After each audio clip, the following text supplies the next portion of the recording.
El universo de Mansión Foster parecería ser un mundo ideal, ya que literalmente puedes obtener cualquier cosa solo con el poder de tu imaginación. Y con esto me refiero a cualquier cosa, desde amigos hasta comida, cosa que vimos muy bien cuando el hermano de Mac creó una pizza imaginaria, solo para momentos después devorarla mientras ésta daba gritos y aullidos de dolor. Y es que aunque son creados por el poder de la mente, son capaces de experimentar sensaciones y sentimientos, pudiendo llegar a sentir incluso dolor.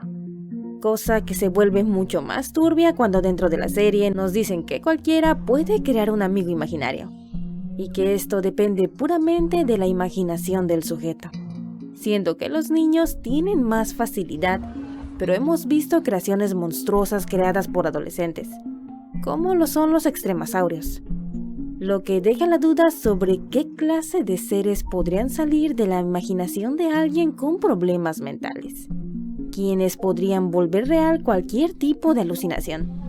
Pero sin duda, una de las dudas más turbias es qué sucede en el caso de criminales, quienes podrían crear seres para hacerles cualquier cosa, ya que literalmente no existen límites para la imaginación, sobre todo ya que parece que estos seres no tienen derechos. Hoy les hablaré de este tema explicando lo más turbio de todo el universo de Mansión Foster, y por qué de haber querido, esta serie sería de las mejores obras de terror psicológico y ciencia ficción del mundo. Así que, bienvenidos al canal de Brillo G. Mansión Foster tiene un lore con mucho potencial para situaciones turbias, pero al ser la serie enfocada principalmente a un público infantil, cualquiera pensaría que estas tramas nunca se desarrollan, pero esto no es así. Quizás aquí la infancia nos jugó un poco en contra a todos, y no alcanzamos a ver cosas como el abuso, abandono, racismo, explotación, esclavitud. Todo esto se nos presentó en su mayoría como historias de fondo, o sucesos que no eran la trama principal, con excepción de 3 episodios y un cómic. Pero para entender el concepto de los amigos imaginarios, hay que entender que en el mundo de Mansión Foster se nos presentan 2 aspectos muy importantes. El primero es que con tu imaginación puedes materializar cualquier cosa, y me refiero a cualquier cosa. Y la segunda es que la creación de amigos imaginarios es un problema. Ellos suelen ser creados por niños con problemas de afecto, atención y, en resumen, cumplen la función de suplir una necesidad de su creador. Necesidades que pueden ir desde tener un amigo para pasar el tiempo, alguien que sea más talentoso o fuerte que ellos, pero a veces estas creaciones son curiosas. Tal es el caso del cómic de Mansión Foster, donde un niño literalmente creó una versión waifu de Frankie, creación que sus padres lo obligaron a dejar debido a que era demasiado joven para ella. Cosa bastante extraña, ya que lo normal es que los padres dejen que sus hijos se queden con sus amigos imaginarios hasta que tengan cierta edad, momento donde le dicen al chamaco que debe de dejar de tener un amigo imaginario para así poder crecer, aunque aquí el tema era al revés. En el cómic, Frankie, la original, recibe al niño, y al escuchar que sus padres dejarán a un amigo imaginario de él en la mansión, le dice que no se preocupe, ya que su amiguito se sentirá muy bien ahí. Esto solo para momentos después encontrarse con la amiga Frankie, un ser que es una copia de ella, pero la cual le dice te amo al niño que la creó, además de ser curiosamente servicial y tener una apariencia más curvilínea que la verdadera Frankie. Lo que lleva a cuestionarnos qué clase de necesidades tenía este niño y qué cosas suplía este amigo imaginario, dándole bastante sentido a la frase de los padres sobre que era demasiado pequeño para ella. Las cosas se ponen bastante raras y me dejan con varias dudas. Es decir, es un menor de edad y Frankie al menos tiene 22, pero no sé si la versión que creó de ella tiene 22 años, ya que literalmente no tiene mucho tiempo que la creó. Es algo extraño. Además, ella se refiere a él con un te amo, cosa que aquí es amor de pareja, pero recordemos que en Gringolandia el I love you puede ser desde gustar hasta algo más fraternal. Pero seamos sinceros, todos sabemos que se refería a que ella era su novia. Y es que a este chamaco le gustaba la Frankie, pero el cómic no termina aquí. Más allá de los chistes que hace el señor Conejo sobre que es la hija de Frankie insinuando que el niño sería el padre, vemos que esta Frankie tiene una actitud llamativa, hablando de que le gustan los chicos, que quiere reírse de sus bromas y demás cosas. También es bastante servil, al punto de parecer una esclava. Pero sin dudas lo peor es cuando llegan chingos de vatos surgidos listos para adoptarla. Y es que en verdad, dudo mucho que la quisieran solo como amiga. Creo que nunca antes la R34 la había tenido tan fácil. El cómic termina con esta Frankie siendo adoptada por una pequeña niña que quería una hermana mayor. Aunque a este punto tengo la duda sobre si la pequeña en verdad fue enviada a adoptar a la Frankie por medio de sus hermanos mayores. Pero dejando de lado el tema de chamacos calenturientos, creo que hay una razón de mucho peso por la cual los padres fueron a dejar a esta Frankie a la mansión Foster. Es decir, durante la serie somos testigos de amigos imaginarios que literalmente son echados a la calle. Muchos incluso tuvieron que vivir como vagabundos hasta ser llevados a la mansión. Así que el que los padres llevasen a Frankie aquí podría ser también para asegurar su propia seguridad, ya que debido a su comportamiento y apariencia, no es muy difícil pensar qué le pudo haber sucedido de dejarla sola en las calles. Lo que me lleva a otro tema y es los límites de la imaginación. Durante la serie nos dicen que los niños tienen más facilidad de tener amigos imaginarios debido a que su imaginación es más activa. Como ejemplo tenemos a Gugu, una niña que puede crear cientos de amigos imaginarios en un segundo y misma que creo que es el personaje más roto de toda la animación. Pero ella es un caso especial. Sin embargo, recordemos que con Queso, Mac pensaba que lo había imaginado mientras dormía. Así que, ¿qué tan fácil es darle vida a algo? Sabemos que en el caso de la comida, esta se crea en base a la necesidad de alguien. Con Terrible, la pizza surgió de la necesidad de comer, ya que el vato tenía hambre. En el caso de la comida con vida de la mansión, la mayoría fueron creados por niños en campamentos para bajar de peso. Cosa que me lleva a pensar que eran alucinaciones tangibles. Lo que vuelve este caso muy turbio son los perros que estaban persiguiendo un hueso. Es decir, es posible que estos perros, debido a la falta de comida, alucinaran un hueso, crearan un amigo imaginario y comenzaran a perseguirlo para comerlo hasta que Wildo lo encontró. Y de ser así el caso, esto estaría dando a entender que no solo los humanos pueden crear amigos imaginarios, sino que cualquier ser vivo puede llegar a hacerlos. Pero yendo más allá, si se crea comida tan fácilmente, esto podría acabar con el hambre mundial, siendo algo bastante turbio que se pone peor. Esto si nos ponemos a pensar en las horribles criaturas que personas con trastornos o problemas mentales pueden llegar a imaginar, siendo que quizás es de ellos de donde surgen los extremasaurios, nombre con el que seguramente conocen a los tulpas en esta realidad. Ya que seamos realistas, adolescentes imaginando cosas, seguramente el mundo estaría lleno de personajes como la Frankie Waifu. Así que, ¿por qué no vemos a más personajes como ella? Pues seguramente en este universo también existe la trata de amigos imaginarios. Y es que pongámoslo así, si un niño pudo crear una Frankie Waifu, ¿qué detiene a otros de tener sus propias creaciones serviles?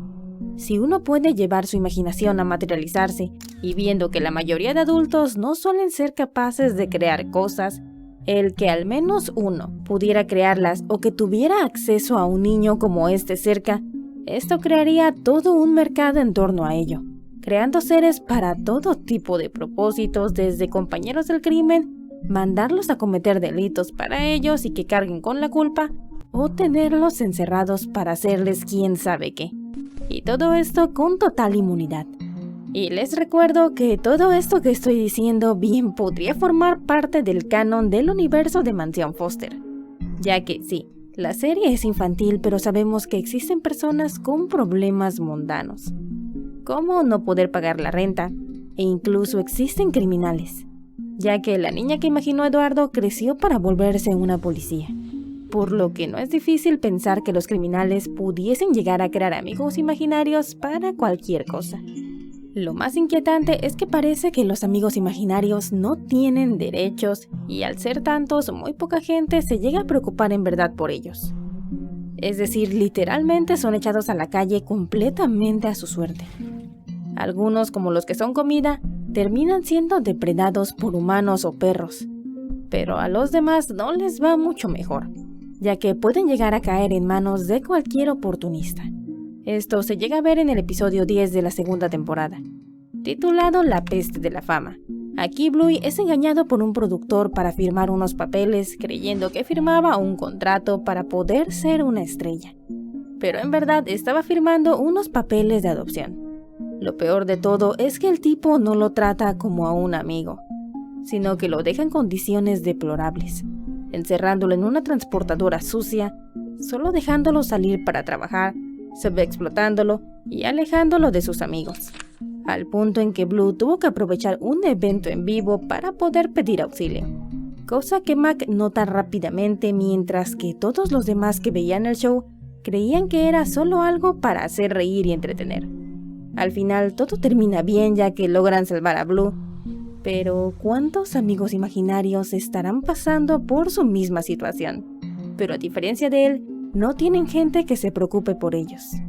Si este tipo no creaba a su propio amigo imaginario Idol para sobreexplotarlo, era solo porque no tenía la imaginación para hacerlo. Pero la verdad la tiene bastante fácil. Solo debe ir y agarrar otro amigo imaginario de los tantos que existen sin un hogar. Y es que el problema del abandono es tanto que personajes como Wildo salen regularmente a las calles para ayudar a amigos imaginarios en situaciones precarias. Tomando esto en cuenta, el abandono seguramente también es un problema social. Y parece que Mansión Foster es el único hogar para amigos imaginarios donde pueden refugiarse esperando a ser adoptados. Durante la serie se nota cierto tema hacia estos seres, como que son una molestia y en resumen hay cierto racismo o al menos desagrado al momento en que los humanos tratan con esas criaturas, tomando en cuenta que son cientos de miles y que algunos pueden llegar a obtener chamba como cerillitos, recepcionistas e incluso en un episodio alguien los contrató como contadores para manejar finanzas. Aunque aquí abro un paréntesis, ya que en este último punto recuerdo que habían hablado que era de una persona que tenía demasiado trabajo, por lo que llegó a imaginar a un ayudante que realizara sus tareas. Y cierro paréntesis. El caso es que esta fuerza de trabajo termina reduciendo la capacidad para que un humano pueda chambear, ya que para los empleadores sería mucho más fácil tener acceso a amigos imaginarios que pagarle a un humano para que realice un trabajo, sino que simplemente imaginarían a una especie de esclavo sirviente que estuviese listo para trabajar y no tuviese ningún lugar a donde ir. Cosa que vimos en el episodio 9 de la cuarta temporada, titulado La conspiración de la emancipación. En este episodio vemos cómo un amigo imaginario vende a los suyos y trata de apoderarse de la mansión echando a la calle a la propia Madame Foster. Este es un bolígrafo de Abraham Lincoln. El episodio en sí juega con el tema de la esclavitud, pero en este caso el bolígrafo busca su propio beneficio manipulando tanto a humanos como a seres imaginarios. Lo más llamativo de esto es que cuando lo conocemos, el vato estaba ayudando a un niño a hacer trampa en un examen. Esto deja pensar que si el niño pudo crearlo con este fin, explicaría su comportamiento delictivo, engañoso y manipulador. Aunque ciertamente él también tenía motivos para odiar a los humanos. Es decir, esa maestra lo tomó y lo aventó en un armario como si se tratase de un objeto y sí, es un bolígrafo. Pero sabemos que tiene vida, por lo que debió haberle dado un mejor trato. Aún así, eso no justifica la forma en que quería echar a Madame Foster de su propia casa. Una mujer que solo se esfuerza por ayudarlos y ver por lo mejor para ellos. Y tampoco es justificación para el trato que le dio a los demás amigos imaginarios, ya que literalmente los vendió al mejor postor, convenciéndolos que les hacía un favor al conseguirles un hogar y un trabajo, o forma de ayudar a sus nuevos amos, ya que dudo que estos vatos les pagaran. Lo más turbio del asunto es que nadie quería adoptarlos, pero mucha gente sí llegó a aceptar comprarlos, lo cual tiene una explicación bastante inquietante, ya que cuando adoptas estás asumiendo una responsabilidad. Sin embargo, al permitir que los compraran, los está reduciendo a poco más que objetos. Esto da indicios del trato que podrían haber experimentado durante este periodo de tiempo. Además, revela la profunda necesidad de afecto y de sentirse útiles que los amigos imaginarios tanto anhelan. Y como mencioné, parece que no tienen derechos, pero sí hemos visto a estos seres ser arrestados y tener empleos, dejando dudas sobre si cuentan con un seguro médico o con prestaciones de ley, ya que tampoco parece que existan instituciones gubernamentales que vean por ellos. Creo recordar un episodio donde mencionan otro hogar como Mansión Foster, pero no logré encontrar dicho capítulo. Aunque volviendo al tema de la chamba, ¿cuáles serían los criterios para contratar a un amigo imaginario? Ya que hemos visto a personajes como Coco, que solo repiten una sílaba, ser los encargados de tomar órdenes en un restaurante. Por lo que parece que no hay criterios mínimos para contratación ni para firmar un contrato. Cosa que ya habíamos visto con Blue, que es menor de edad y aún así pudo autorizar un contrato que en verdad eran papeles de adopción. Y si nos vamos por esta vía, es posible que personajes como Queso estén legalmente capacitados para firmar contratos legales. O quizás al ser menores de edad o ser imaginarios no tienen derechos, pero ¿esto también quiere decir que son imputables de delitos? En la serie podemos ver amigos imaginarios tras las rejas, pero también existe un amigo imaginario con forma de gota al que le gusta saltar del tejado. Él no se hace daño, ya que tiene un pequeño paraguas para poder flotar. Sin embargo, le gusta la compañía y suele llevar a la gente al tejado para saltar con él cuando están tristes. Y sí, creo que aquí se está haciendo alusión a la automorición. Pero yendo a temas de la serie, de ser así y que un niño caiga del techo perdiendo la vida junto con este amigo imaginario, él podría ir a prisión, o incluso, dependiendo de las leyes del estado, un amigo imaginario sería capaz de recibir la inyección letal. Es decir, ¿estos seres pueden fallecer? Es claro que en el caso de la comida, pues sí, pero vemos que ellos no envejecen, llevándome a pensar que viven tanto como su creador, ya que técnicamente son una extensión de su imaginación, pero al menos en el caso de la comida, vemos que algunos están mordidos y siguen vivos sin presentar un aparente daño. Me refiero a que parecen no fallecer por daño a su integridad física. Un caso que es un buen ejemplo y bastante triste es el caso de Wildo, quien fue creado para ser un buen basquetbolista que actualmente está remendado y sin un brazo, pero vivo y sin aparentes daños más allá de la falta de extremidades y el daño psicológico de dicho suceso. Siendo que si alguno tiene la mala suerte de ser creado o terminar bajo la tutela de algún psicópata o abusador, se vuelve bastante turbio. Casos como el de Wildo tuvieron un final feliz, ya que ahora se encuentra seguro en la mansión. Pero él no es el único que ha pasado por esto, ni tampoco va a ser el último. Lo que me genera la duda sobre si en el universo de Mansión Foster podrían existir organizaciones que aboguen por los derechos de los amigos imaginarios, o al menos debería haber alguno. La verdad, viendo la serie siempre creí que Mac crecería para crear o dirigir una organización de este tipo, ya que él se preocupa por estos temas. Pero más allá de eso, en la Mansión Foster existe una habitación para amigos imaginarios bebés. Y no se confundan con los garabatos, me refiero a una habitación para imaginarios bebés, lo que deja la duda sobre si pueden reproducirse. Cosa que dudo, ya que parecerían ser una extensión de la mente de su creador, como dije. Sin embargo, sigo teniendo la duda. Y poniéndonos un poco más en contexto de este universo, si los humanos siempre han podido crear amigos imaginarios, imagínense cómo fueron las guerras en este universo. Es decir, es posible que haya tanques con vida u otras cosas. Pero ya entrando de lleno a teorías, quizás algunos humanos sean en verdad amigos imaginarios. Recordemos que una teoría muy sonada es que Frankie en verdad es una amiga imaginaria de Madame Foster, a la cual hace pasar por su nieta. Esto se sustenta en que Frankie tiene la misma ropa que ella y se ha mencionado que se parece mucho y quizás demasiado a Madame Foster de joven. Otra teoría es que la casa donde habitan en verdad es una construcción de Madame Foster y su imaginación. De ahí que tenga tantas habitaciones y una construcción ideal para tan diversos personajes. Aunque ya los más extremos creen que todo fue imaginación de Mac, esto en un intento de darle hogar a su amigo imaginario. Pero si interesa este tema, ya hablaré en otra ocasión de todas las teorías acerca de Mansión Foster. Todo depende si les gusta que aborde lo turbio detrás de series animadas, así que si quieren que continúe y haga una saga de estos temas, déjenmelo saber en los comentarios, ya que creo que hay bastantes series animadas que tienen un trasfondo bastante turbio que nunca se llegó a abordar del todo. Así que no olvides darle like, suscribirte para no perderte ningún nuevo contenido y compartir, cosa que apoya mucho al canal.